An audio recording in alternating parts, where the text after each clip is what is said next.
I want to thank you all for coming to help celebrate this milestone in my life. Not so midnight. And first of all, I want to say thanks to Eileen for hosting this. Those of you familiar with our finances know that it's her money, my money, and our money. It's her money paying for this. Oh. When she asked me initially if I wanted a party, I said, no, I don't want a party. And then I said, okay, but I only want you to invite close friends and relatives and those doctors and nurses who are responsible for me still being here. Don't forget Mineral Wells. Watching John F. Kennedy motorcade in Dallas when he was running for president. Alan being born 50 years ago. Alan getting married 10 years ago. And Paula being born 3 years ago.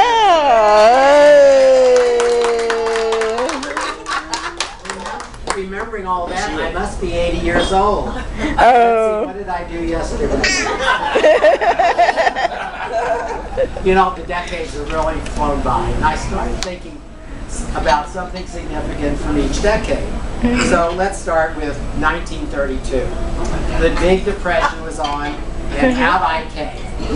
My parents had waited 8 years for another child. And luckily, they could afford to have me because my father had a grocery store, so we weren't starving.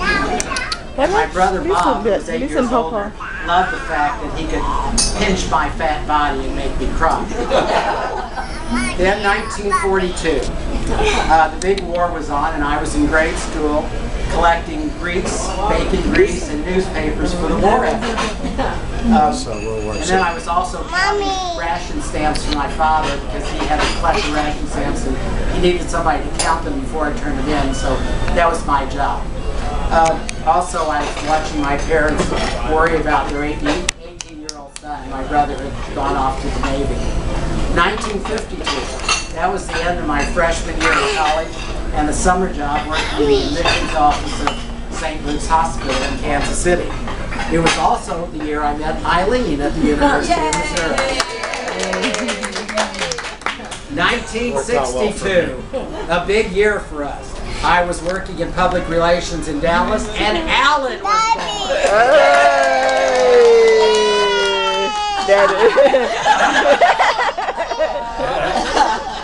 1972, I went to work for Aaron Cushman.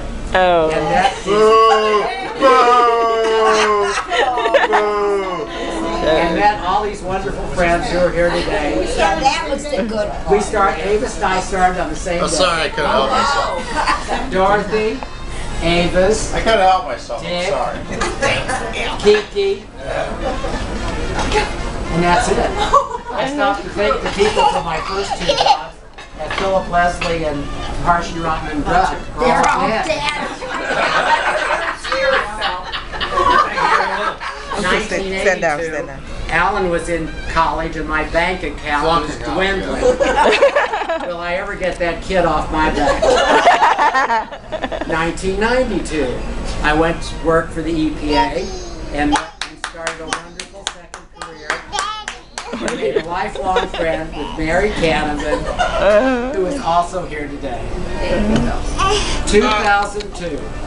As you know, in January we will embark on our 23rd cruise. But in 2002, Eileen has loved every one of them except the one in 2002. We went to Alaska, and she couldn't understand why we were all standing on the deck all day in Glacier Bay watching the ice fall off the glacier. She said that's the most boring thing I've ever seen. Now we've come to 2012. It's my birthday and I'm surrounded by all you wonderful people. Thanks. And over the years I've been described as super organized, regimented, and uncluttered. To prove that, I've stuffed much of my life into these 3 scrapbooks over here. However, there are 23 more at home that I didn't bring. Those represent the cruises and the trips that I took as a freelance writer. Now, Alan, I have a gift for you, so get your butt up here. Wow. My goodness. Is this your granddaughter's Paula? trying to Put her stop? down. Move your big egg. Paula, see, Daddy gonna get a gift from Papa. You know what's gone on the last 50 years because you've been around, and much of it is in those scrapbooks, which will be yours. A salvage collector. This is the house we lived in for 45 years. Here I am in the Army. Mineral walls. Yeah. I guess. Oh, I'm sorry, not the Army. This is when summer camp. This is a camp in Colorado. Paula, where I gonna met- be that for Daddy. And here's the Daddy group don't of eat. here's the Don't group of bring the them Kansas with the City chicken. people who went. These are plays I was in high school. Meet Me in St. Louis, Cheaper by the Dozen, Connecticut Yankee in King Arthur's Court. Don't forget community theater. That's a whole book. Al. It's a no. Yeah. Here's my wife, my brother, and you're standing in everybody's way. They can't see. Well, we can't see. Yeah, it's going to be yours. Yeah. Here we are at my brother's wedding. This is me and Eileen in college. Oh, then I'd like to It's a picture of our wedding when we got married. Here's where we graduated together. I know that. These are two pictures of me in the Army. I'll put it up here. Oh, very good. Very nice. Very nice, you see? Oh, I don't Awesome. know what you're going to do with it. I know a lot of the photos. I know my mom cried when The she face, yeah. talked about mineral walls. Oh, I don't. And Mary is one of his colleagues. She collaborate what he just said. Okay, all right, honey, come back. He was a very Can you let me? one of maybe 1.5 people there that were มานี่มันทางนี้ not half brain dead or handled with alcohol, drugs, or whatever was going on there. And when certain parts of the agency weren't chasing the skirts of the other parts of the agency, Quit talking about Gary. we were an interesting. Yeah, they can give you a cake. group.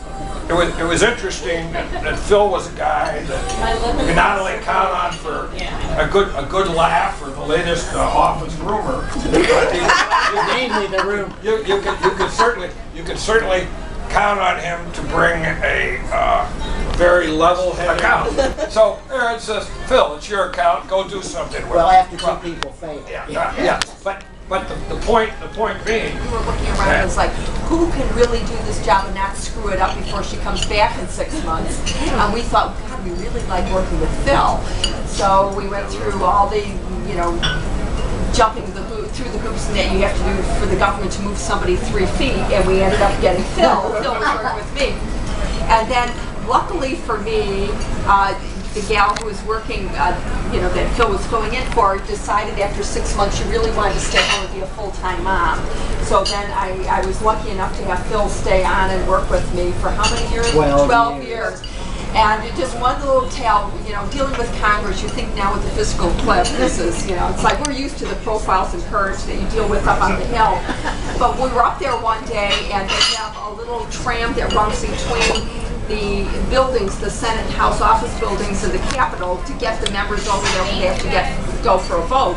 But if they're not rushing so we went, and that's always been our inside job with the senator, because he looks the part, and God help us, if he was in Washington right now, he'd get it done.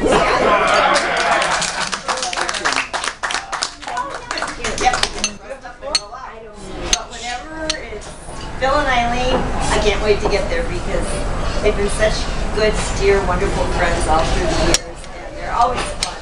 It's always no matter what kind of mood you're in when you get together with them, they lift you up. They always have such wonderful stories about their travels, and Phil can just even talk about jobs, which nobody really talks much about. I think you enjoyed working. I didn't think he'd ever retire. I keep telling you. But anyway, we love you guys, and we just We're so glad to be here with you today celebrating this happy, eventful night.